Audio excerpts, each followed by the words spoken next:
عالم صلی اللہ علیہ وآلہ وسلم اللہ تعالیٰ ہجرت سے چند دن پہلے بڑے شدید صدمے سے دوچار ہوئے. رحمت دو عالم صلی اللہ علیہ وسلم جب 3 دن کے فاصلے سے جناب ابو طالب اور حضرت خدیجہ ان دونوں کا انتقال ہو گیا. یہ دونوں اللہ کے رسول کے لیے بڑی تقویت کا سامان تھے، بڑا سہارا ملتا تھا. ابو طالب مکے کی سب سے بزرگ شخصیت، ان کے احترام میں لوگ رسول اللہ صلی اللہ علیہ وسلم پر خود فزیکلی ہاتھ نہیں اٹھا پاتے تھے. ایک سرپرستی اور حمایت بزرگانہ شفقت کے ساتھ ابو طالب کی اللہ کے رسول کو حاصل تھی.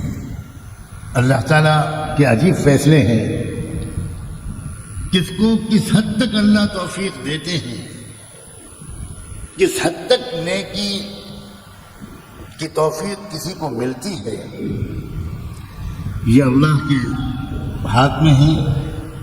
کوئی استحقاق کا دعویٰ نہیں کر سکتا.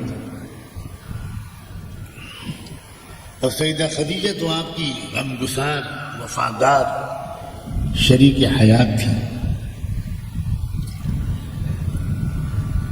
اب جو اللہ کے رسول کے دل پر گزری ان دونوں سہاروں کے اٹھ جانے کے بعد، اور وہ بھی اتنے کم وقفے میں،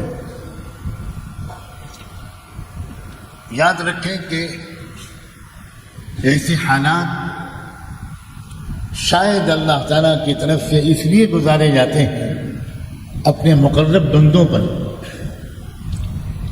کہ اللہ تعالیٰ چاہتے ہیں کہ وہ جو ظاہری طور پر تھوڑی سی امید میرے علاوہ کسی اور سے ہے وہ بھی ختم ہو جائے، تاکہ یہ بندہ صرف مجھ سے امید رکھے، ہر طرف سے سہارے منقطع ہو جائے.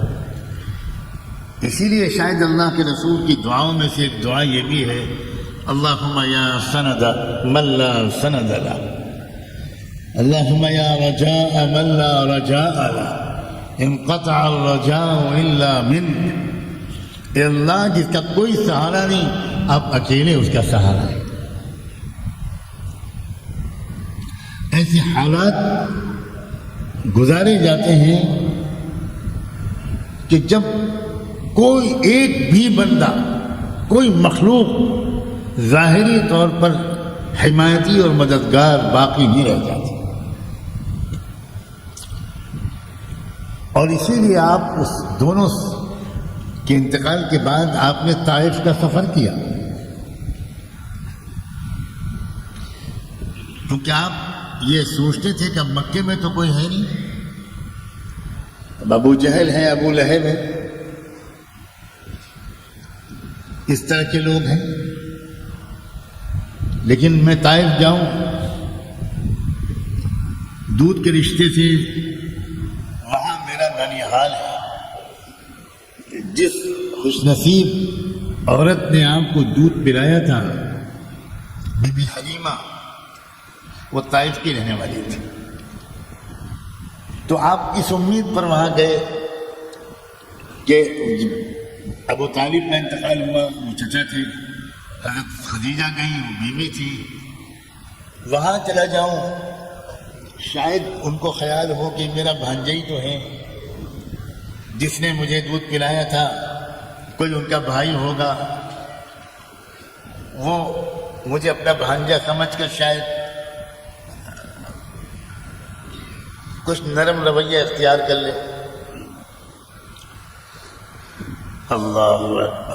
لیکن اللہ کا منصوبہ تو کچھ اور تھا. طائف میں تو آپ کو ان حالات کا سامنا کرنا پڑا جن کے بیان کرنے کا نہ مجھ میں یارہ ہے نہ آپ سن سکیں گے.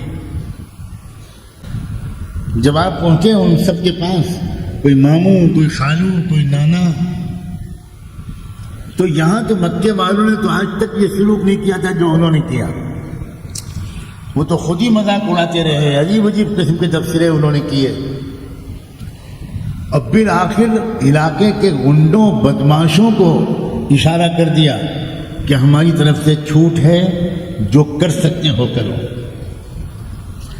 اور پھر جو گھیرا ہے ان لوگوں نے محمد الرسول اللہ, اور چاروں طرف سے پتھروں کی بارش کر دی.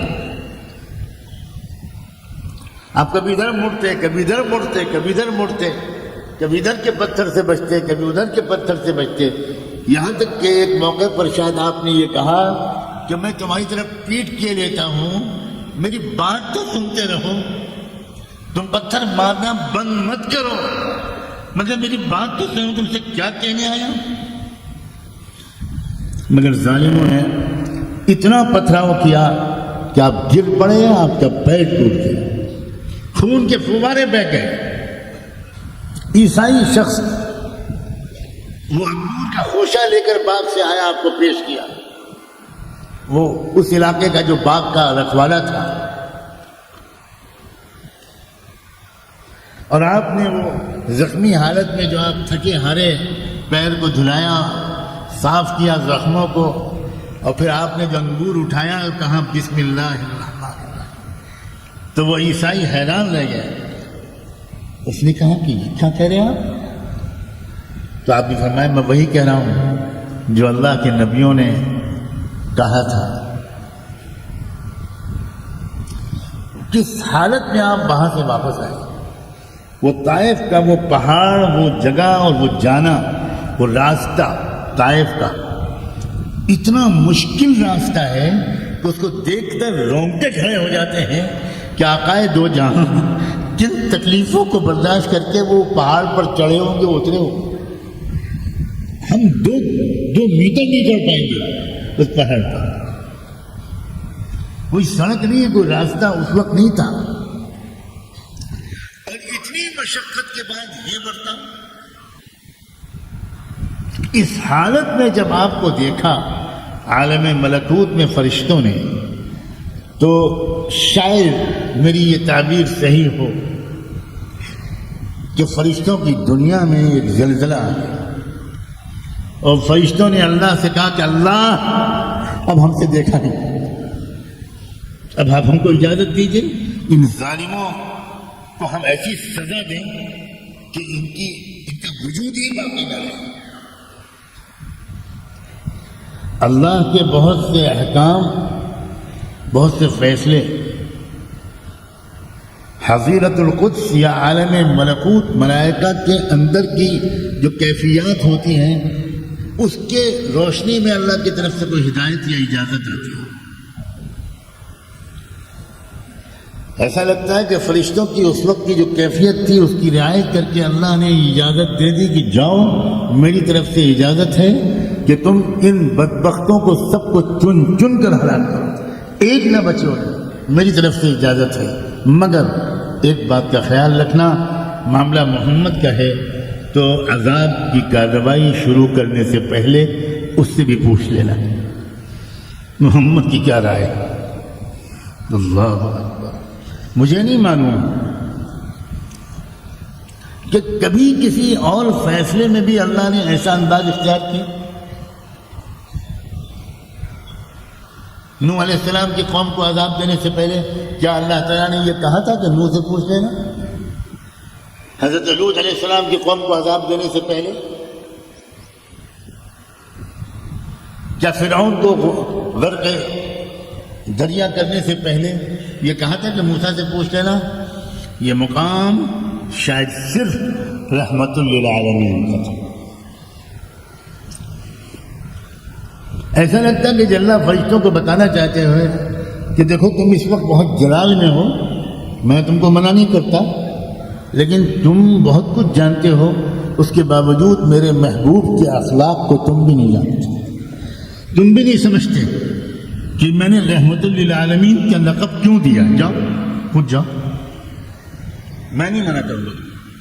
چنانچہ وہ مجھے لگتا ہے جب محو حیرت ہو گئے ہوں گے فرشتے جب وہ حاضر ہوئے اور انہوں نے آ کر اللہ کے رسول سے کہا کہ اللہ کے رسول آپ کے ساتھ یہ جو ہوا ہے یہ برداشت کے لائق نہیں ہے، ہم نے اللہ سے جو اجازت لے لی ہے، ہم آئے ہیں دونوں پہاڑوں کے بیچ میں، ان طائف والوں کو پیس کر رکھ دیں گے، ایک کے نام و نشان باقی نہیں رہے گا، مگر اللہ نے یہ کہہ دیا ہے کہ آپ سے پوچھ لینا۔ حضور نے آسمان کی طرف چہرہ اٹھایا، کہا اگر اللہ نے میری رائے پر موقوف رکھا ہے تو اللہ میں آپ سے کہتا ہوں آپ نے مجھ کو لعنت بھیجنے والا، عذاب دلوانے والا نبی بنا کر نہیں بھیجا ہے، آپ نے مجھ کو رحمت للعالمین بنا کر بھیجا ہے۔ اللہ ان کو فرشتوں کو واپس بلا لیجیے، میں انتظار کر لوں گا، اگر یہ لوگ نہیں تو انشاءاللہ آئندہ ان کی اولادوں میں تو کوئی تو مجھے پہچانے گا۔ اور حضور کا گمان اتنا درست ہوا کہ اسی طائف کے علاقے کے ایک فرد کے ذریعے سے یہ پورا بر صغیر ہند و پاک، یہ نیپال، یہ سری لنکا، یہ بنگلہ دیش، یہ پاکستان، یہ انڈیا، یہ سب جو اسلام لایا ہے اس کے پیچھے اسی قبیلے کے ایک فرد کی محنت ہے، انہی لوگوں کی اولاد ہے جن کے ذریعے سے ہمیں کلمہ پہنچا۔ الصلاۃ والسلام علیک یا سیدی یا رسول اللہ۔ اب طائف سے یہ زخم کھا کر، اور زخم بھی صرف پیروں کے زخم مت سوچیے گا، آپ کے مبارک قدمین کے زخم تو لوگوں نے دیکھ لیے، بیان کر دیے، مگر آپ کے نازک اور حساس دل کو جو زخم لگے ہوں گے اسے کس نے دیکھا اللہ کے سوا؟